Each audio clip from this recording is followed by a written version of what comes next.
இன்றைய இந்த குத்துபா பேருரையில் இளைஞர்களும் இறை அருளும் என்ற தலைப்பினூடாக ஒரு சில செய்திகளை ஞாபகப்படுத்தலாம் என்று ஆசைப்படுகிறேன். அன்பார்ந்த இஸ்லாமிய சகோதரர்களே, இறை அருள் என்பது எல்லோருக்கும் கிடைக்கக்கூடிய ஒரு பாக்கியம் அல்ல. அது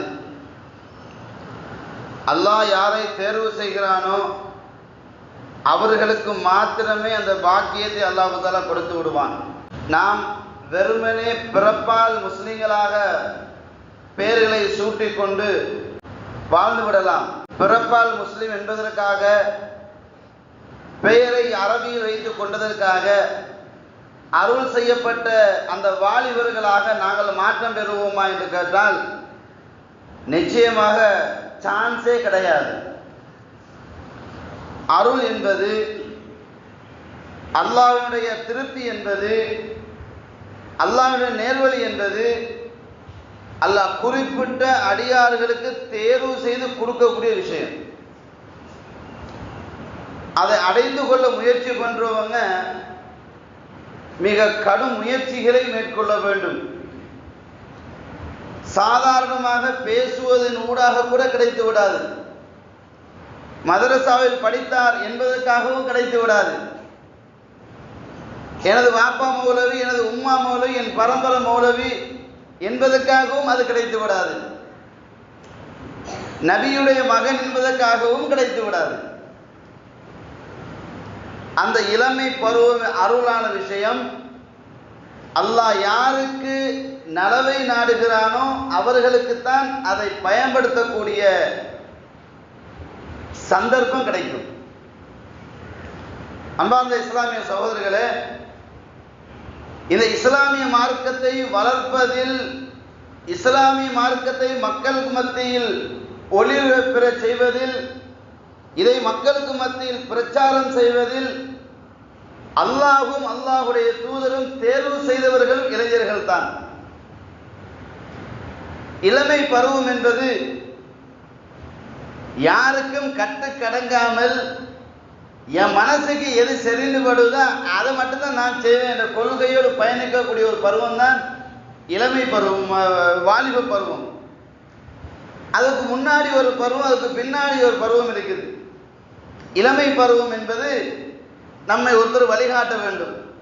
தந்தை என்ற ஒருத்தர், அல்லது அண்ணன் என்ற ஒருத்தர், அல்லது தாய் என்ற ஒருத்தி, அல்லது பாதுகாவலர் என்ற ஒருத்தர், அல்லது ஆசிரியர் என்ற ஒருத்தர், யாரோ ஒருத்தரால் சிறு வயதில் நம்ம வழிகாட்டப்பட வேண்டும்.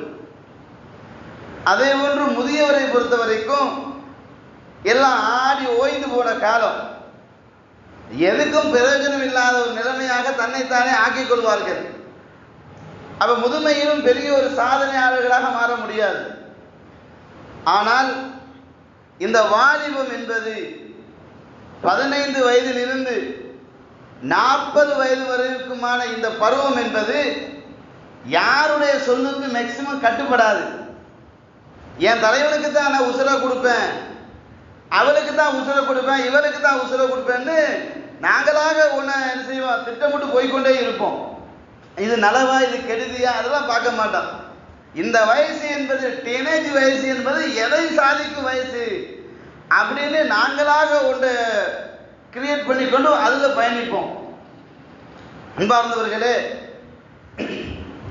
ஒரு மனிதன் இந்த வாலிப பருவத்தை 15 தொடக்கம் 40 வயதான இந்த வாலிப பருவத்தை யார் செவ்வனே சரியாக பயன்படுத்துகிறார்களோ அவர்கள் நினையாத வெற்றிகளை நிச்சயமாக அடைந்து கொள்வார்கள். வெற்றி என்பது சாதாரண வெற்றி அல்ல. நீங்கள் நினைத்தாலும் அந்த இடத்துக்கு அடைய முடியாத வெற்றிகளை அல்லாஹ் தஆலா தருவான். அதிலும் உங்கள் முயற்சி, உங்கள் ஈடுபாடு இந்த தீனுல் இஸ்லாத்தில் இருக்குமாக இருந்தால், அல்லாஹ்வுடைய மார்க்கத்தை வளர்ப்பதிலும் அதை பாதுகாப்பதிலும் இருக்குமாக இருந்தால், நினையாத வெற்றிகளை அல்லாஹ் தஆலா எங்களுக்கு தர காத்திருக்கிறான். இன்றைய சமூகம் தன் வாலிப பருவத்தை உலகத்தை மையப்படுத்தியதாகவே வாலிபத்தை கடத்துகிறார்கள். சில பேரை பார்த்தால் நான் அப்படி ஆகணும், இப்படி ஆகணும், அந்த தொழில் செய்யணும், இந்த தொழில் செய்யணும், நான் ஒரு ஃபேக்டரி வைக்கணும், நான் பெரிய பணக்காரன் ஆகணும், எனக்கு இன்னொரு இந்த கார் எடுக்கணும், அப்படின்ற ஒரு நோக்கத்தில் ஓடிக்கொண்டே இருப்போம். அது நடக்கலாம், நடக்காமலும் போய்விடலாம். அதே சிந்தனையில மெண்டலா கூட ஆகிடலாம். ஆனால் ஒவ்வொரு வாலிபனுடைய சிந்தனையும், ஒவ்வொரு இஸ்லாமியுடைய சிந்தனையும் எப்படி இருக்க வேண்டும் தெரியுமா? குர்ஆனை புரட்டி பாருங்கள், குர்ஆனை புரட்டி பாருங்கள். குர்ஆனில் வரக்கூடிய ஒவ்வொரு சம்பவமும் அது வாலிபனை தொட்டுத்தான் வரும். இப்ராஹிம் அலைஹிஸ்ஸலாத்தை ஒரு சாம்பிளுக்காக எடுத்துக்கொள்வோம். ஒரு நபி, இந்த இப்ராஹிம் அலைஹிஸ்ஸலாம் பருவ வயது அடைந்ததும் அல்லாஹ் அவருக்கு நேர்வழிக்கான அடிப்படையை கற்றுக் கொடுக்கிறான். அவர் தன் வாலிபத்தை இஸ்லாத்துக்காக பயன்படுத்துகிறார். அந்த வாலிபத்தை இஸ்லாத்துக்காக பயன்படுத்துவது எந்த அளவு தூரம் என்றால், அல்லாஹ்வே சொல்கிறான், நான் இப்ராஹிமை கடுமையாக சோதித்தேன் என்று அல்லாஹ் சொல்கிறான். அந்த சோதனையில் இப்ராஹிம் ஒரு இடத்திலும் தன் மனசுக்கு முதலுரிமை கொடுத்து என்னுடைய செயலை, சொல்லை, என்னுடைய கட்டளையை இரண்டாம் விதமாக சிந்தித்தது கிடையாது. எல்லா இடத்திலும் எனது வார்த்தையை முதன்மைப்படுத்தினார். அதைத் தொடர்ந்து அவருடைய மகனும் அப்படித்தான் இருந்தார். இஸ்மாயில் என்கின்ற அவருடைய மகன் கூட அந்த பருவத்தில் என்னுடைய கட்டளைக்காகத்தான் பாடுபட்டார். அப்படி தொடர்ந்து வருகின்ற பொழுது ஒவ்வொருத்தருடைய வரலாறுகளையும் பார்க்கலாம். மூசா அலைஹிஸ்ஸலாம் வரலாறை பார்க்கலாம், ஈசா அலைஹிஸ்ஸலாம் வரலாறை பார்க்கலாம். எல்லாருமே முதிர்ந்ததுக்கு பின்னாடி காலம் கடந்து ஞானம் பிறந்தவர்கள் அல்ல. துள்ளித்திரியும் வயதில், கட்டுக்கடங்காத வயதில் தன்னை கட்டுப்படுத்தி வாழ்ந்தவர்கள் தான் நபிமார்கள். அந்த தோரணையில் அல்லாஹு தஆலா எங்களுக்கு இப்ராஹிமுடைய செயல்பாடுகளை எடுத்து பின்பற்றுங்கள் என்று அல்லாஹு தஆலா சொல்கிறான். அது மட்டுமல்லாமல் ஒரு காலத்தில் சூரா கஹஃப் என்ற சூரா இருக்குது, 18ஆம் அத்தியாயம். குகைவாசிகள் என்று வருகிறது. இது யார்? ஊர் சுத்தி திரிந்தவர்களா? போக்கிரித்தனம் பண்ணி திரிந்தவர்களா? உதவக்கரையாக திரிந்தவர்களா? கிடையாது. அராஜகம் செய்த அரசனுக்கு எதிர்ப்பாக ஏகத்துவத்தை பேசிய இளைஞர்கள். அந்த அரசன் அவ்வளவு கொலை செய்வதற்காக திட்டமிட்டு அவர்களுடைய பயணத்தை மேற்கொள்கிறார்கள். அவர்கள் குகையில் தூங்கும் போது கற்களை கொண்டு அடைத்து விடுகிறார். யாராலும் திறக்க முடியாத அளவுக்கு சீல் வைத்து விடுகிறார். பின்னாடி அவர்களை எல்லாம் வெளியாக்குகிறார். அவர்கள் யார்? அல்லாஹ் சொல்கிறான், அவர்கள் வாலிப கூட்டம் என்று அல்லாஹ் சொல்கிறார். இந்த தீனுல் இஸ்லாத்தை பாதுகாப்பதற்காக இந்த உலகத்தில் துணிந்து தைரியமாக நின்றவர்கள் வாலிபர்கள். இன்றைய வாலிபர்களை கொஞ்சம் உரசி பாருங்க. கேவலமான முறைக்கு முடிய வெட்டிக்குவான், அசிங்கப்படுற முறைக்கு தாடியை வலிச்சுக்குவான், தேவையில்லாத முறைக்கு பொம்பளை மாதிரி கரண்டை கீழே ஆடை உடுத்துக்குவான். மார்க்கத்தை சொன்ன இந்த வயசுக்கு மார்க்கத்துக்கு சம்பந்தம் இல்லை என்று மார்க்கத்தையே குறை பேசும் வாலிபர்களாக இருக்கிறோம். அன்பார்ந்தவர்களே, உங்களுக்கு தெரியுமா, இந்த இஸ்லாமிய மார்க்கத்தை கட்டி எழுப்பியதில் வயசு எல்லை பாருங்கள். சின்ன வயசு, பெரிய வயசுலாம் கிடையாதுங்க. அல்லாஹ்வுடைய தூதர் ஏகத்துவத்தை சொல்ல ஸ்டார்ட் பண்ணுவது 40வது வயசு, அதை பப்ளிசிட்டி பண்ணுவது 43வது வயசு. இந்த பப்ளிசிட்டி பண்ணும் பேசக்கூடிய அந்த காலகட்டத்தில் இஸ்லாத்துக்கு வந்தவர்களை அப்படியே கணக்கிட்டு பாருங்கள். அலி இப்னு அபீ தாலிப் 13 வயசு, ஜுபைர் ரலியல்லாஹு அவர்கள் 14 வயது, அதே மாதிரி அப்துல்லா பின் ரவாஹா 13 வயது, இப்படி 15, 16, 17 வயசு இப்படிப்பட்டவர்கள் தான் இஸ்லாத்துக்குள் வருகிறார்கள். முஸாப் இப்னு உமைர் சிறிய வயது. இப்படி எல்லாரும் நீங்க இருக்கலாம். அன்றைய காலத்தில் அஷரத்துல் முபஷ்ஷராக்களுக்கு உள்வாங்கப்பட்ட அவர்களில் உமர் இப்னு கத்தாப் 27 வயது, உஸ்மான் இப்னு அஃபான் 20 வயசு. இவர்கள் எல்லாம் இஸ்லாத்துக்குள் வருகிறார்கள். இஸ்லாத்துக்குள் வந்து இஸ்லாத்தை கட்டி எழுப்புவதில், இஸ்லாத்தை சாம்ராஜ்யத்தை உருவாக்குவதில் அவர்கள் முதல் செய்த தியாகம் என்ன தெரியுமா? தன்னுடைய உரிமைகளை முழுமையாக விட்டுக் கொடுத்தார்கள். தனது சந்தோஷத்தை இழந்தார்கள், தனது ஆடைகளை இழந்தார்கள், தனது கௌரவத்தை இழந்தார்கள். இழந்து இஸ்லாத்தை கட்டி எழுப்புவதற்காக தங்களை அந்த இஸ்லாத்துக்காக வேண்டி படிக்கல்லாக மையப்படுத்தினார்கள். அன்பார்ந்தவர்களே, இஸ்லாத்தை ஆரம்பத்தில் மக்கள் மத்தியில் கொண்டு செல்வதற்காக வேண்டி இஸ்லாத்துக்காக அல்லாஹ் தேர்வு செய்தானே, அந்த வாலிபர்களை நீங்கள் கொஞ்சம் சிந்தித்து பாருங்கள். அந்த வாலிபரை சிந்தித்து பாருங்கள். ஸைத் இப்னு சாபித் என்ற சஹாபி எல்லோருக்கும் தெரியும், மதீனத்து வாசி. ஸைத் இப்னு சாபித் 13வது வயது பத்ர் யுத்தம் நடைபெறுகிறது. பத்ர் யுத்தத்தை செய்தி கேள்விப்பட்டு வீட்டிலிருந்த வாளை உருவிக்கொண்டு ஸைத் இப்னு சாபித் ரசூலுல்லாஹை நோக்கி ஓடுகிறார்கள். அல்லாஹ்வுடைய தூதர் போன பொழுது அல்லாஹ்வுடைய தூதர், யா புனைய, என் மகனே, நீ சின்ன வயசு, உனக்கு யுத்தம் செய்து வராது, ஓடு விட்டு தடுத்து விட்டாங்க. அழுதவர்களாக தாய் வீட்டுக்கு வருகிறார்கள். அழுது வருகிறார்கள். தாய் கேட்கிறார், ஏன் அழுகிறாய்? நான் அல்லாஹ்வுடைய பாதையில் யுத்தம் செய்வதற்காக நான் சென்றேன். அத்தைக்கு அவருக்கு வயசு 13. யாருக்கு? ஸைத் இப்னு சாபித்துக்கு வயசு 13. சின்ன வயசுக்காரன். ஆனா இளம் கன்றுக்கு பயன் அறியாது இல்லையா? நானும் இறங்கத்தான் ரெடி அப்படின்னு வந்தாரு. அல்லாஹ்வுடைய தூதர் தடுத்துட்டாங்க. நீங்க சின்ன வயசு, நீங்க வர வேணாம், போங்கன்னுட்டாங்க. அந்த வார்த்தையை தாங்க முடியல ஸைத் இப்னு சாபித்துக்கு ரலியல்லாஹு அன்ஹு. அழுதுட்டு வீட்டுக்கு வர்றாங்க. அவங்க அம்மா கேட்கிறாங்க, ஏன் அழுதுட்டு வர்ற? நான் ரசூலுல்லாஹோடு சேர்ந்து ஜிஹாதுக்கு சென்றேன். அல்லாஹ்வுடைய தூதர் என்னை தடுத்து விட்டார்கள். அந்த மனவேதனையா நான் அழுதுட்டு வர்றேன் அப்படின்னாங்க. அவங்களோட தாய் புத்தி கூர்மையான, வளர்ப்பில் செம்மையான ஒரு தாய். என்ன சொன்னார்கள்? லா தஹ்சன், நீ கவலைப்படாதே, அல்லாஹு தஆலா உன்னை வேறு ஒரு விடயத்துக்காக தேர்வு செய்து விட்டான் என்பதை உன் மனதில் எடுத்துக்கொள் என்று தாயார் சொல்கிறார்கள். மனம் திரும்பி வரவில்லை என்றாலும் அந்த கவலை அவரை ஆட்கொள்கிறது. தாயார் பத்ரிலிருந்து வந்ததற்கு பின்னாடி அல்லாஹ்வுடைய தூதரை சந்தித்து, அல்லாஹ்வின் தூதர் அவர்களே, என் மகனை மார்க்கத்தை படிப்பதற்கும் இந்த மார்க்கத்தை உலகத்தில் நிலைநாட்டுவதற்கும் நான் அர்ப்பணிக்கிறேன் என்று யார்? ஸைத் இப்னு சாபித் ரலியல்லாஹு அன்ஹு அவருடைய தாய் சொல்கிறார்கள். அப்போது அல்லாஹ்வுடைய தூதர் அவரை அழைத்து, அவருடைய வேகத்தை அறிந்தவர் ரசூலுல்லாஹ் சொன்னார்கள், நீங்கள் சுரியானி மொழியை படிச்சுட்டு வாங்க அப்படின்னாங்க. நீங்கள் சுரியானி மொழியை படித்துட்டு வாருங்கள். போகிறார். 17 நாள் சுரியானி மொழியை வாசிக்கவும் எழுதவும் படித்துக் கொண்டு வருகிறார். பின்னாடி ரசூலுல்லாஹ் சொன்னார்கள், நீங்கள் குர்ஆனை வரிக்கு வரி பாடமாக்குங்கள்.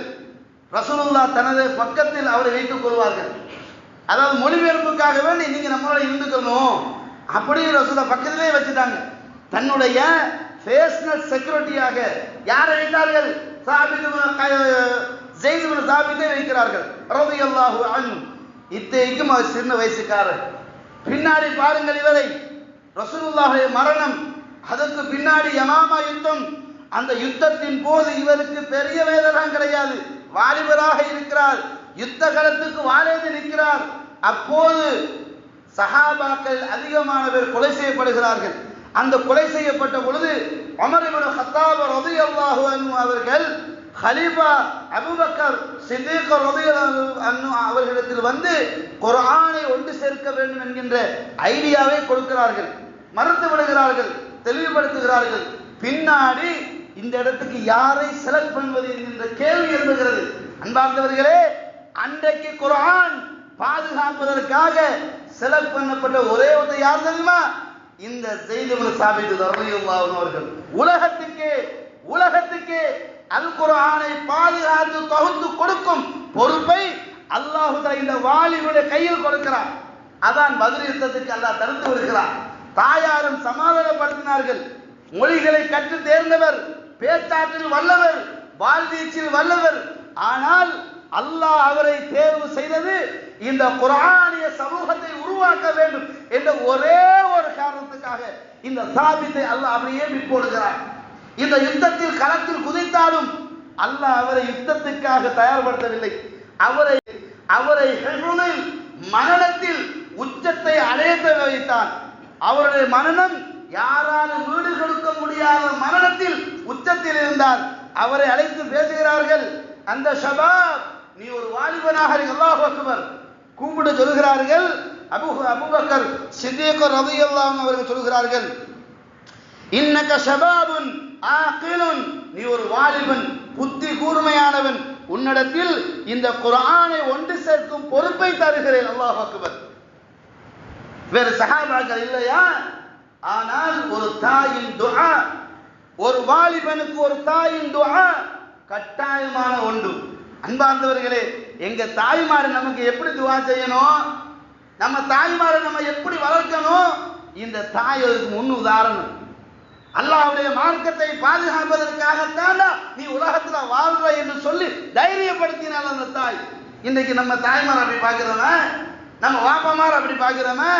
மகன் வந்துக்கிட்டு அலங்கோலமா முடிவெட்டிட்டு வருவான், வாப்பா கொஞ்சம் மார்க்க பக்தியா இருப்பாரு, ஏன்னா இப்படி முடிவெட்டினா இவ்வளவு மாதிரி என்ன அம்மா சொல்லுவான், ஏம்புல எந்த வயசுல வெட்டாம எந்த வயசுல வெட்டுவான்னு மகனை நாசமாக தாயா இருப்பார். ஆனால் அன்றைக்கு அழுத கண்ணீருக்கு பதில் சொன்னார், அல்லாஹ் உன்னை வேறொன்றுக்கு தேர்வு செய்து விட்டான், நீ கவலை கொள்ளாதே என்று சொல்லி குர்ஆனை ஒன்று சேர்த்ததில் முதலிடம் யார்?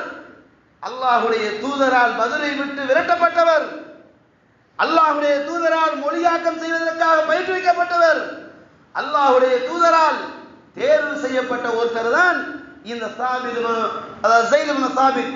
இவர் ஒரு வாலிபர். நம்மளில் நமக்கு அந்த டேலண்ட் இல்லையா? சத்திய கொள்கையை மக்களுக்கு மத்தியில் பிரச்சாரம் செய்து நம்ம டேலண்ட் இல்லையா? இருந்தும் நாங்கள் செய்வது கிடையாது. இன்னொரு செய்தியை பாருங்கள். உண்மையிலேயே நபிகள் நாயகம் ஸல்லல்லாஹு அலைஹி வஸல்லம் அந்த மனிதனுடைய மரணத்தை கண்டு கண்கலங்கி விட்டார்கள், அழுது விட்டார்கள். இவர் யார் தெரியுமா? மக்காவில் இவருடைய ஆடையினுடைய அடிப்படை, இவர் பூசு நறுமணம் எவ்வளவு சுகமாக இருக்கு தெரியுமா? அவர் யார்? இதோ கபனுக்கு ஆடையின்றி வபாத்தாயி ஷஹீதாக இருக்கிறாரே இந்த முஸ்அப் இப்னு உமைர். ஆரம்பகால தாயிகளில், ஆரம்பகால இஸ்லாமிய பிரச்சாரத்து முக்கியராக வந்தவர்தான் அவர். அல்லாஹ்வுடைய தூதர், மதீனத்து மக்கள் எங்களுக்கு இஸ்லாத்தை சொல்ல வேண்டும், எங்களுக்கு நல்ல ஒருத்தை தாருங்கள் என்ற பொழுது அல்லாஹ்வுடைய தூதர் அந்த இடத்துல அபூபக்கர் இருந்தார், உமர் இருந்தார், உஸ்மான், அப்துல் ரஹ்மான் இப்னு அவ்ஃப், எத்தனையோ சஹாபாக்கள் ரலியல்லாஹு அன்ஹும் வரது அன். யாரையும் ரசூலுல்லாஹ் செலக்ட் பண்ணல. ஒரு வாலிபன் பணத்தோடு வாழ்ந்து மார்க்கத்துக்காக பணத்தை, குடும்பத்தை, உறவை தூக்கி எறியப்பட்டு தன்னந்தனியாக வேதனையோடு நொந்து போன உள்ளத்தோடு இருந்த அந்த முஸ்அப் இப்னு உமைர் ரலியல்லாஹு அன்ஹு அவர்களை ரசூலுல்லாஹ் தேர்வு செய்து, முஸ்அபே நீங்கள் மதீனாவுக்கு போங்கள், அல்லாஹ் அக்பர், மதீனாவுக்கு நீங்கள் முதல் தாயாக போங்கள். அல்லாஹ்வின் முதல் தாயி முஸ்அப் இப்னு உமைர் ரலியல்லாஹு அன்ஹு மதீனாவுக்கு வருகிறார்கள். ஒவ்வொரு வீடா தட்டுகிறார்கள், ஒவ்வொரு வீடா இஸ்லாத்தை சொல்லுகிறார்கள். யார்? இந்த முஸ்அப் இப்னு உமைர் ரலியல்லாஹு அன்ஹு. இத்தகைய ஒரு வாலிபர். அவர் எப்படி வாழ்ந்தார் தெரியுமா? உஹத் யுத்தம், இந்த உஹத் யுத்தத்தில் முஸ்அப் இப்னு உமைர் அவர்தான் கொடியை ஏந்தியவர். அவர் கொல்லப்படுகிறார். கொல்லப்பட்டு கவன் புடவைக்காக ஆடை போதாது. அல்லாஹ்வுடைய தூதர் முறைப்பாடு செய்கிறார்கள், அல்லாஹ்வின் தூதர் அவர்களே, முஸ்அப் இப்னு உமைர் ஷஹீதாக்கப்பட்டு விட்டார். இத்தகைக்கும் திருமணம் முடிக்காத ஒரு வாலிபர், முறுக்கேறிய வாலிபர். அன்பார்ந்தவர்களே, இன்றைக்கு பைக்கு கிடைச்சிட்டா ரோட்ல போறது தெரியல, கார் கிடைச்சிட்டா ஓடுற முறை தெரியல, அங்க பிறண்டு இங்க பிறந்து கழுத்துக்கு பிடிச்சி இடுப்புக்கு பிடிச்சி 4 கால் தெறிக்க கிடக்கிறான். ஆனால் இவர்கள் எல்லாம் வாலிபம் மட்டுமல்ல, பணத்திலும் ஊறி போனவர்கள், பணத்திலும் மிதந்து போனவர்கள். இவர்கள் நறுமணம் பூசினால் மறுநாள் இந்த பாதையால் முஸ்அப் போயிருக்க வேண்டும், அவர் நறுமணம் வீசியது சொல்ற அளவுக்கு பணத்தால் மிதந்தவர் அந்த முஸ்அப் இப்னு உமைர் ரலியல்லாஹு அன்ஹு அவர்கள். என்ன பாவம் செய்தார், என்ன அநியாயம் செய்தார்? ஏகத்துவ கலிமாவை ஏற்றுக்கொண்டதற்காக தாயினால் சிறைப்பிடிக்கப்பட்டார், அல்லாஹ் அக்பர். குடும்பத்தினால் ஒதுக்கப்பட்டார். இன்றைக்கு ஏகத்துவத்தை பேசுவதற்கு வாலிபர்களுடைய நாவுகள் கூசுகின்றன. ஏகத்துவத்தை ஏற்றுக்கொண்டவர்கள் தாடிகளை வைப்பதற்கு வெட்கப்படுகிறார்கள். கேட்டால் 40 வயசு தாண்டினதும் தாடி வைக்கணும் ரசூல் அவங்க சட்டம் போட்டாங்களோ? 40 வயசுல தாடி வைத்து சட்டம் போட்டாங்களோ? வாலிபர்களே, உங்கள் தாடிகள் நெஞ்சை மறைக்கும் அளவுக்கு நீங்கள் வளர்க்க வேண்டும். இங்கே அரவாசி வைத்து, இங்கே அரவாசை வலித்து, இங்கே பொண்டிங்கி வைத்து, இதெல்லாம் மார்க்கம் அல்ல, இதெல்லாம் அந்நிய கலாச்சாரம். தாடி என்பது முகத்தோடு அடர்த்தியாக கொடைந்து கழுகும் அளவுக்கு வளர்க்கப்படுவதுதான் மார்க்கத்துக்கான தாடி. நாங்கள் ஒரு படத்தை பார்க்கிறோம், ஒரு நடிகனை பார்க்கிறோம், ஒரு ஃபுட்பால் பிளேயரை பார்க்கிறோம், ஒரு கிரிக்கெட் பிளேயரை பார்க்கிறோம், அவன் மாதிரி எங்களை மாற்றினோம் என்றால் அவனுக்கு நாங்கள் ஒப்பாக, நாங்கள் நரகவாதியாக, அல்லாஹ்வின் துரோகியாக, ஷைத்தானின் நண்பனாக, மார்க்கத்தை கேவலப்படுத்திய பாவியாக சமூகத்தில் வலம் வருவது ஒரு தௌஹீத்வாதிக்கு தகுமா? ஒரு ஏகத்துவத்தை பேச ஒரு முஸ்லிமுக்கு தகுமா? ஒரு இஸ்லாமியனுக்கு தகுமா? அன்பார்ந்த உறவுகளே, ஒரு விஷயத்தை புரிந்து கொள்ளுங்கள். தாடியை வலிப்பவர்களை பார்த்து சொல்கிறேன், தாடியை வலிப்பவர்களை பார்த்து நான் கேட்கிறேன், தாடி வலிப்பவன் பெண்களுக்கு சமமானவன். யார் தாடி வலிக்கிறானோ அவன் பெண்களுக்கு சமமானவன். ஏன்? பெண்ணின் முகத்தில் தான் தாடி வராது. ஆண்களுக்கு அழகு தாடி தான். இதை நான் சொல்லவில்லை, படைத்த ரப்புல் ஆலமீனுடைய படைப்பின் அழகு உங்களை காட்டி தருகிறது. அல்லாஹ்வின் படைப்பை குறை சொல்வதற்கு அசிங்கப்படுத்துறீங்களா? கேட்டா சொல்லுவாங்க, எங்களோட வயசுக்கு நாங்கள் வைக்க கூடாது. உங்களோட வயசுலாம் தாண்டி போனவர்களா இஸ்லாத்தின் சஹாபாக்கள், மீசை முறைக்காதவர்கள், அரும்பு மீசையை காணாதவர்கள் எல்லாம் இஸ்லாத்தை வளர்ப்பதற்காக தங்களை அர்ப்பணித்தார்களே. இவர்களுடைய வாலிபம் நாளை மறுமையில் உங்களுக்கு மாற்றி கேள்வி கேட்டால் என்ன பதில் சொல்ல போகிறோம்? அல்லாஹ்வுடைய தூதர் சொல்கிறார்கள், நாளை மறுமையில் எந்த நிழலும் இருக்காது, எந்த சப்போர்ட்டும் இருக்காது, எந்த ஒரு உதவியும் கிடைக்காத நாள். லா யன்ஃபஉ மாலு வலா பனூன், சொத்துக்களோ சுகங்களோ செல்வங்களோ உதவி செய்யாத நாள். அன்றைய நாள் இந்த உலகத்தில் நீ இறைவனுக்காக ஏகத்துவ மொழிச்சலை சொன்ன நீ அல்லாஹ்வுக்காக எப்படி வாழ்ந்தாயோ அந்த வாழ்வுக்கான அடிப்படை தான் மறுமையில் உனக்கு கிடைக்கும். அதுல 7 கூட்டத்தாருக்கு அல்லாஹ் தஆலா நிழல் கொடுப்பான் தன் அர்ஷின் கீழ். அதுல ஒரு கூட்டம் யார் தெரியுமா? ஷாபுன் நஷஅ ஃபீ இபாதத்தில்லாஹ். ஷாபுன் நஷஅ ஃபீ இபாதத்தில்லாஹ். ஒரு வாலிபன் தன் வாலிப பருவத்தை அல்லாஹ்வுக்காக வேண்டி இந்த உலகத்தில் கழித்திருந்தால் அல்லாஹ் தஆலா அவனுக்கு நாளை மறுமையில் மிகப்பெரிய கண்ணியத்தை கொடுக்கிறான். அன்பார்ந்த இஸ்லாமிய சகோதரர்களே, அப்ப இந்த அடிப்படையில் முஸ்அப் இப்னு உமைர் ரலியல்லாஹு அன்ஹு அவர்கள் எப்படியெல்லாம் வாழ வேண்டிய ஒருத்தர். உலகத்துக்கு மயங்கலையே, உலகத்தின் இன்பத்தை ஏற்றுக்கொள்ளலையே, அல்லாஹ்வையும் அல்லாஹ்வுடைய தூதரையும் ஏற்றுக்கொண்டதனால் அவர்கள் சொத்துக்கள் பறிமுதல் செய்யப்பட்டன, அவருடைய சுகங்கள் பறிமுதல் செய்யப்பட்டன, அவருடைய அந்தஸ்துகள் குறைக்கப்பட்டன, சமூகத்தால் தூக்கெறியப்பட்டார்கள். அந்த தூக்கெறியப்பட்ட முஸ்அப் இப்னு உமைர் உஹத் யுத்தத்தில் கொலை செய்யப்பட்டு கிடக்கிறார். அவரை கபனிடுவதற்காக அவருடைய மேல ஆடையை தான் கபனாக போட்டார்கள். வந்து சொன்னார்கள், அல்லாஹ்வின் தூதரே, முஸ்அபின் தலையை மறைந்தால் கால் விளங்குகிறது, காலை மறைத்தால் தலை விளங்குகிறது, இவருக்கு நாங்கள் எப்படி கபனிடுவது? சுப்ஹானல்லாஹ், கபனிடுவதற்கு சஹாபாக்களோட காசு இருக்கலங்க. எவ்வளவு ஒரு வறுமையான காலத்தில் இந்த இஸ்லாத்தை உயிர்ப்பித்தார்கள். இன்றைக்கு எவ்வளவெல்லாம் சொத்து சுகங்கள் இருந்தாலும் உலகத்தை மையப்படுத்தி பயணிக்கக்கூடிய வாலிபர்களைத்தான் நாங்கள் பார்க்கிறோம். அல்லாஹ்வுடைய தூதர் சொன்னார்கள், தலையை ஆடையால் மறையுங்கள், இலை கொலையால் அவருடைய காலை மறையுங்கள் என்று சொல்லிவிட்டு, உங்களுக்கு தெரியுமா இந்த முஸ்அப் யார் தெரியுமா, மக்காவில் ஒரு வாழ்க்கை என்ன தெரியுமா என்று சொல்லிக்கொண்டு சொல்ல கண் கலங்கினார்கள் என்ற செய்திகளை நாங்கள் பார்க்கிறோம். அன்பார்ந்தவர்களே, இந்த இஸ்லாமிய மார்க்கத்தை வளர்ப்பதற்காக வேண்டி சஹாபாக்கள் செய்த தியாகங்கள் ஒன்றல்ல இரண்டல்ல. அந்த தியாகங்களை நாங்கள் இங்கு கோடிட்டு சொல்ல போனால் கூட எங்களுக்கு சந்தர்ப்பம் கிடைக்காது. அதே மாதிரி பாருங்க, ஒரு உண்மையான ஒரு செய்தி. இமாம் புகாரி ரஹிமஹுல்லாஹ் அவருடைய 5வது வயசில் 2 கண்ணும் தெரியாமல் போகிறது. இமாம் புகாரி 5 வயதில் 2 கண்ணும் தெரியாமல் போகிறது.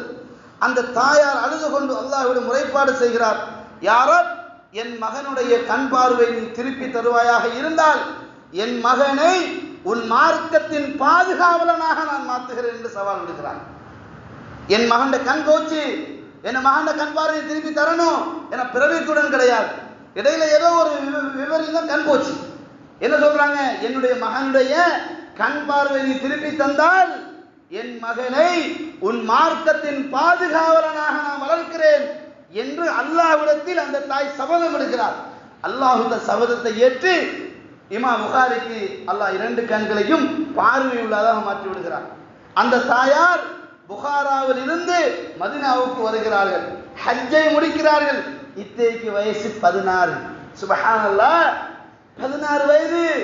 அந்த வயசுலயே கொண்டு வந்து அங்கே இருந்த ஹதீஸ் கலை வல்லுநர்கிட்ட கொடுத்துட்டு போறாங்க.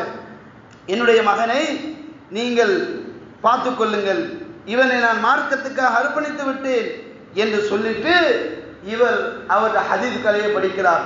1,00,000 ஹதீஸ்களை மரணம் விடுகிறார். அதில் 7,000 ஹதீஸ்களை மட்டும்தான் புடம் போட்டு எடுத்தார். இமாமுனா புகாரி சொல்கிறார்கள், ஒரு ஹதீஸை நான் பதிவு செய்ய விரும்பினால் குளித்து விட்டு 2 ரக்காத்து அல்லாஹ்வுக்காக தஹியத், அந்த தொழுகை 2 ரக்காத் சுன்ன தொழுது விட்டு தான் எனது எழுத்தை நான் ஆரம்பிப்பேன். இதில் தவறு வந்துவிடக் கூடாது என்பதற்காக தன் வாழ்க்கையை முழுமையாக இந்த இஸ்லாமிய மார்க்கத்துக்காக அர்ப்பணித்தார்கள். அதுல இன்னொரு வரலாறு, சஹாபி வரலாறை சொல்லி இந்த குத்பாவை நிறைவு செய்யலாம் ஆசைப்படுகிறேன். அது யார் தெரியுமா? குடும்பமே தியாகத்தில் உருண்ட குடும்பம். தந்தை, தாய், அண்ணன், தம்பி எல்லோரும் தியாகத்தில் அப்படியே ஊறி போனவர்கள். கேட்டால் உங்களுக்கு ஞாபகம் வரும், அம்மார் இப்னு யாசிர், யாசிர், சுமையா, தம்பி அப்துல்லா ஞாபகம் வரும். இன்னொரு குடும்பம் இருந்தார்கள். இவர்கள் தியாகம் மிக பெருசு. இவர்களை பார்க்கும்போது ரசூலுல்லாஹ் சொல்வார்கள், பொறுமையாக இருங்கள், உங்களுக்கு கூலியே சுவர்க்கம் என்று சொல்வார்கள். இவங்களுக்கு கூலியே சுவர்க்கம் என்று சொல்வார்கள். அப்படிப்பட்ட ஒரு தியாகத்தில் இருந்தவர்கள் தான் அந்த குடும்பம். அது மக்கத்து குடும்பம், இது மதீனத்து குடும்பம். இது மதீனத்து குடும்பம். இரண்டாவது அக்கபா என்பது ரசூலுல்லாஹை சந்திக்கிறார்கள். சந்தித்து சொல்கிறார்கள், அல்லாஹ்வின் தூதரே, நீங்கள் மதீனாவுக்கு வந்தால் இந்த குடும்பம் உங்களை பாதுகாப்பதற்காகவே நாங்கள் இருப்போம், வாருங்கள் என்று சொல்லிவிட்டு போகிறார்கள். ரசூலுல்லாஹும் மதீனாவுக்கு போகிறார்கள். அந்த குடும்பம் எப்படியெல்லாம் கஷ்டப்படுன்னு பாருங்க. அந்த குடும்பத்தினுடைய தலைவர் ஜெயிது, மனைவி பேர் நுசைபா, நமக்கெல்லாம் பிரபல்யம் உம்மு அம்மாரான்னு தான் பிரபல்யம். நுசைபா, அண்ணன் பேர் அப்துல்லா, தம்பி பேர் ஹபீபு, தம்பி பேரு ஹபீபு. இதுல எல்லாருமே ஷஹீதுகள் தான், எல்லாருமே ஷஹீதுகள் தான். ஆனால் அதுல ஒரு தாயினுடைய அந்த செம்மல் வார்த்தையை கொஞ்சம் பாருங்க. உஹது யுத்தம் நடக்குது. உஹது யுத்தத்தில் அல்லாஹ்வுடைய தூதர் பல் உடைக்கப்படுகிறது. ரசூலுல்லாஹ்வுடைய கவசம் கன்னத்தை தொலைக்கிறது. ரசூலுல்லாஹ் மயக்கம் விட்டு விழுந்து விட்டார்கள். அல்லாஹ்வுடைய தூதர் கொலை செய்யப்பட்டு விட்டார் என்ற வதந்தியை கேட்ட பொழுது தன் மகன் அப்துல்லாவை அழைத்துக் கொண்டு அந்த தாயார் கிடந்த வாளை உருவிக்கொண்டு பாய்கிறார் ரசூலுல்லாஹ்வை பாதுகாப்பதற்காக. தன் மகன் அப்துல்லாஹ்வை யுத்தத்துக்காக களமிறக்குகிறார். அந்த தாய் ரசூலுல்லாஹ்வை பாதுகாப்பதற்காக வாளை ஏந்தி கொண்டு நிற்கிறாள். தன் மகனை யுத்தத்துக்காக அனுப்பிவிட்டு ஒரு தாய் நிற்கிறாள். மகன் தன் கண்ணெதிரே அந்த ஒருத்தனால் வெட்டப்படுவதை பார்க்கிறார். தாங்க முடியாமல் தன் வாளை உருவிய தாய் அவனை பாய்ந்து வெட்டுகிறாள். சரிந்து கீழே விழுகிறான். பின்னால் வந்தவன் மீண்டும் அந்த தாயை வெட்டுகிறான். முதுகு வெட்டு மிக பலமாகல. அந்த தாய் அப்படியே கீழே சரிந்து விடுகிறாள். சரிந்து அல்லாஹ்வுடைய தூதருடைய காலை தொட்டு அழுகிறாள். மயக்கம் விட்டு விழுந்து எழுந்த அல்லாஹ்வுடைய தூதர் உம்மு அம்மாராவை பார்த்து, என்ன உம்மு அம்மாராவை என்று கேட்கிறார்கள். அல்லாஹ்வின் தூதரே, எனக்காக அல்லாஹ்விடத்தில் பிரார்த்தனை செய்கிறேன் என்று கேட்கிறார்கள். அல்லாஹ்வுடைய தூதர் இரு கரம் ஏந்தி, யா அல்லாஹ், இந்த உம்மு அம்மாராவின் குடும்பத்தை சுவர்க்கத்தில் எனக்கு பக்கத்தில் அமர வைப்பாயாக என்று அல்லாஹ்வுடைய தூதர் பிரார்த்தனை செய்கிறார்கள். சுப்ஹானல்லாஹ். அதுக்கு பின்னாடி அவங்களுடைய மகன் ஹபீப் இப்னு ஸைத் ரலியல்லாஹு அன்ஹு அவர்களை ரசூல் அழைத்து, ஹபீபே, முசைலமாவிடம் இந்த கடிதத்தை கொடுங்கள் என்று சொல்கிறார்கள். முசைலமா யார்? தன்னை ஒரு நபியாக மக்களுக்கு மத்தியில் சொல்லிக்கொண்டு யமன் மக்களை ஏமாற்றி கொண்டிருக்கிறான். அங்கு சென்றால் உயிர் திரும்ப முடியாது என்று தெரியும். பல சஹாபாக்கள் இருக்கிறார்கள். ஆனால் 20 வயது நிரம்பிய இந்த ஹபீப் இப்னு ஸைதை ரசூலுல்லாஹ் அழைத்து இந்த கடிதத்தை கொண்டு போங்கள் என்று சொல்கிறார்கள். வாலிபர்களே, கொஞ்சம் ஜாக்கிரதை, இந்த வரலாறை கேளுங்கள். வரலாறுகள் கேட்பதற்காக இல்ல. அந்த ஹபீப் நாளை மறுமையில் இஸ்லாத்துக்காக வேண்டி என் வாழ்க்கையை அர்ப்பணித்தேன், உன் வாலிபத்தை எதற்காக அர்ப்பணித்தாய் என்று கேட்டால் என்ன பதில் சொல்ல போகிறோம்? என் வாழ்க்கையில் அல்லாஹ்வுடைய திருப்திக்காக வேண்டி எதை நான் சம்பாதித்து வைத்திருக்கிறேன், என் வாழ்க்கையில் எதனை நான் மாற்றமாக கொண்டு வந்திருக்கிறேன்? ஒரு கேள்வி பதில் உங்களிடத்தில் இருந்தே வர வேண்டும். அல்லாஹ்வுடைய கடிதத்தை கொடுத்து அனுப்புகிறார்கள். ஹபீப் ரலியல்லாஹு எடுத்துட்டு போகிறார்கள். முசைலமான் போயிட்டு கடிதத்தை கொடுக்கிறார்கள். கடிதத்தை பார்த்த பொழுது மின் ரசூலில்லாஹி ஸல்லல்லாஹு அலைஹி வஸல்லம், முஹம்மது அப்துல்லா அல்லாஹ்வுடைய தூதரிலிருந்து பொய்யன் முசைலமாவுக்கு வரும் கடிதம் என்று எச்சரிக்கை கொண்ட கடிதம் கொடுக்கப்படுகிறது. அதை பார்த்தவுடன் முசைலமாவின் கண்கள் சிவக்கின்றன, முகங்கள் சிவக்கின்றன. ஹபீப் ரலியல்லாஹு அவர்களை கொலை கைதியாக கைகளிலும் கழுத்துகளிலும் சங்கிலியை போட்டு கட்டி வைக்கிறான். கேட்கிறான், நீ அல்லாஹ்வை நம்புகிறாயா? நம்புகிறேன். முஹம்மதை நீ நபியாக ஏற்றுக்கொள்கிறாயா? ஏற்றுக்கொள்கிறேன். என்னையும் ஏற்றுக்கொள்கிறாயா என்று கேட்ட பொழுது காதை கொடுத்து என்ன சொன்ன விளங்கலேன்னு நக்கலாக பேசினார். இதில் கோபம் வந்த முசைலமா அவரை சிறையில் அடைத்து விட்டு மக்கள் மத்தியில் பொய்யான பிரச்சாரத்தை கொடுக்கிறான். முஹம்மது ஸல்லல்லாஹு அலைஹி வஸல்லம், முஹம்மதை ஏற்றுக்கொண்ட ஒருத்தர் அவரை பொய்யாக சொல்லி என்னை நபியாக ஏற்றுக்கொள்கிறார், எல்லோரும் வாருங்கள் என்று எல்லோரையும் அந்த இடத்துக்கு அழைக்கிறார். அழைத்து எல்லோரும் முன்னாடி ஒரு தூதுவரை கொலை செய்ய முடியுமா? உலக சட்டத்திலேயே தூதுவரை கொலை செய்ய முடியாது, தூதுவரைகளை கைது செய்ய முடியாது. அவர்களை கண்ணியமாகத்தான் அனுப்பி வைக்க வேண்டும், அதுதான் உலக மரபு. ஆனா அதுக்கு மாற்றமாகத்தான் இந்த முசைலமாக இருந்தான். என்ன செய்தான்? ஒரு கொலையாளியை பிடிப்பதை போன்று பிடித்து ஆயுள் கையை தண்டிப்பதை போன்று எல்லா கைகள் காலில் சங்கிலியை போட்டு கட்டி மக்கள் மத்தியின் பார்வைக்கு அந்த ஹபீப் ரலியல்லாஹு வாலிபன் நித்தாட்டப்படுகிறான். முசைலமா கேட்கிறான். பக்கத்தில் பெரும் வாள் கொண்ட ஒருத்தன் ஏந்தி கொண்டு நிற்கிறான். வாள் முசைலமா, ஹபீப் கேள்வி, சமூகம் பார்வை. எதுக்கு எப்படி பதில் சொல்ல முடியும்? எப்படி பதில் சொல்ல போகிறோம்? வாளை பார்த்தால் கழுத்து பைத்து விடும், பயம், உயிர் பயம். வாழணும், வாலிபன், நானே இப்ப சாகணும், எனக்கு சாகிற வயசாயுது இல்லை என்று முடிவெடுக்காமல் தைரியமாக நிற்கிறார்கள். முசைலமா கேட்கிறான், நீ முஹம்மதை நபியாக ஏற்றுக்கொள்கிறாயா? ஆமாம் ஏற்றுக்கொள்கிறேன். என்னை ஏற்றுக்கொள்கிறாயா என்று கேட்ட பொழுது முன்னாடி எதை சைக்கிளியாக செய்தார்களோ அதை மீண்டும் சைக்கிளியாக செய்தார்கள். சொன்னது கேட்கல, வலது கை வெட்டப்படுகிறது. அல்லாஹ் அக்பர். வலது கை துண்டாடி கீழே விழுகிறது. மீண்டும் கேள்வி கேட்கிறான், மீண்டும் கேள்வி கேட்கிறான். அதே கேள்வி, அதே பதில், அதே கேள்வி, அதே நக்கலான பதில். அடுத்த கையும் வெட்டப்படுகிறது. மீண்டும் கேள்வி கேட்கிறான், அதே பதில், அதே கேள்வி, அதே உரையாடு, அதே நக்கல். இடது கால் வெட்டப்படுகிறது. இப்படி துண்டு துண்டாக வரலாற்று ஆசிரியர்கள் சொல்கிறார்கள், வரலாற்றிலேயே மிக மோசமாக கொலை செய்யப்பட்டவர் யார்? இந்த ஹபீப் பின் ஸைத் ரலியல்லாஹு அவர்கள். இந்த அளவு என்றால் சாப்பாட்டுக்காக இறைச்சறுப்பதை போன்று கிதாதன் அவனுடைய வெறித்தனம் தீரும் வரைக்கும் துண்டு துண்டாக வெட்டி வெட்டி எறிந்தான். யார்? இந்த ஸைத் பின் ஹபீப் பின் ஸைத். குடும்பமே தியாகம்.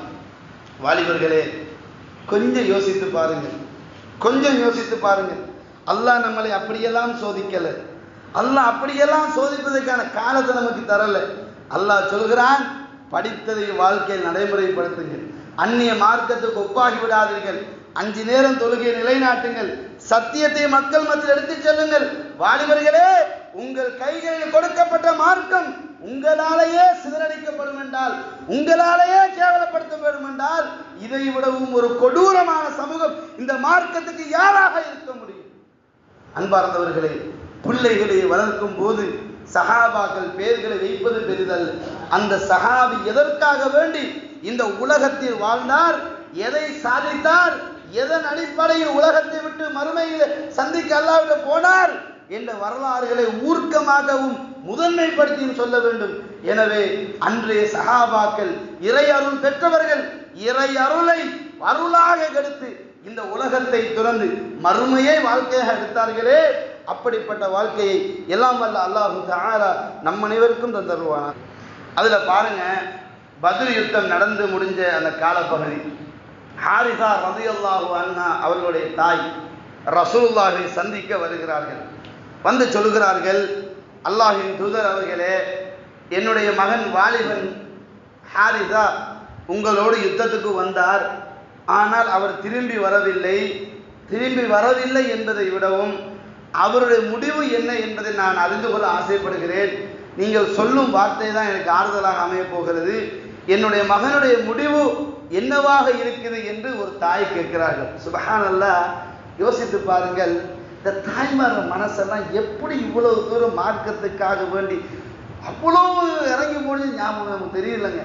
நம்ம தாய் சுபோவுக்கு மகன் எழுப்பிவிட மாற்றப்படுறான். அவன் தூங்கட்டும், அவன் சின்ன பிள்ளை, இப்போ தான் ஓடிடாத வயசு, 40 வயசு 50 வயசு அவங்கள மாதிரி என்று தொலை ஆசைப்படுற மகனையே தூங்க வைக்கும் தாய்மார்களுக்கு மத்தியில் தன்னுடைய மகனை இழந்து, தனது பொருளாதாரத்துக்குரிய மகனை இழந்து, தனது பாதுகாப்புக்குரிய மகனை இழந்துட்டு அந்த தாய் அல்லாஹ்வுடைய தூதர்கிட்ட கேட்கிறாங்க, அல்லாஹின் தூதர் அவர்களே, என்னுடைய மகன் ஹாரிதா இந்த யுத்தத்தில் கலந்து கொண்டான், ஆனால் அவன் திரும்பி வரவில்லை, அவன் முடிவு என்னாச்சு என்று கேட்க வந்திருக்கிறேன்.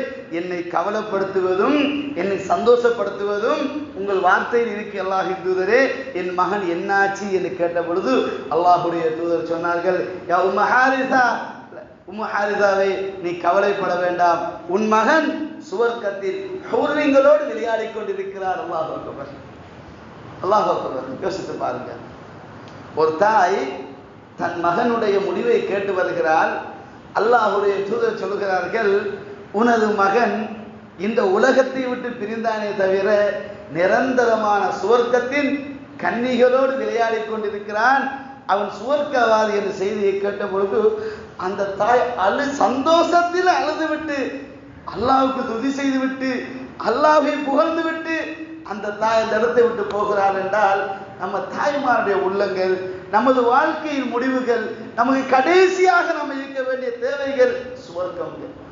அந்த சுவர்க்கத்துக்காக சொத்துக்கள் எல்லாம் இழந்தார்கள் சஹாபாக்கள், அந்த சுவர்க்கத்துக்காக வாழ்க்கையெல்லாம் இழந்தார்கள் சஹாபாக்கள், அந்த சுவர்க்கத்துக்காக தங்களை நெருப்பில் போட்டு சுட்ட பொழுது கூட மனம் அசையாமல் இருந்தார்கள் சஹாபாக்கள். எத்தனை சஹாபிகள் சொல்ல வேண்டும் உங்களுக்கு தெரியுமா? ஹராம் ரலியல்லாஹு அவர்கள், ஹராம் பின் மில்ஹான் ரலியல்லாஹு அவர்கள் 70 பேரில் ஒருத்தராக கொலை செய்யப்பட்டாலும் அவரை நெஞ்சை பிளந்து ஈட்டி வெளியே வந்த ரத்தம் சொந்துகிறது. அந்த இரத்தத்தை 2 கையாலும் அள்ளி அல்லாஹ் மீது சத்தியமாக நாங்கள் வெற்றி பெற்று விட்டோம் என்று சொல்லிவிட்டு அந்த இரத்தத்தை முகத்தில் தேய்த்து கொண்டு, யா அல்லாஹ், எனது இந்த மௌத்தை அல்லாஹ்வுடைய தூதரை காட்டுவாயாக என்று பிரார்த்தனை மௌத்தா போகிறார்கள். அதை பார்த்து கொண்டு மனிதர் சொல்கிறார், மில்ஹான் அவருடைய உடல் அந்தரத்தில் பறந்து கொண்டிருந்ததை நாங்கள் கண்டோம் என்று சொன்னார்கள். சுப்ஹானல்லாஹ். யோசித்து பாருங்கள், இந்த இஸ்லாத்துக்காக வேண்டி உலகத்தை திறந்தார்கள். ஏன் தெரியுமா?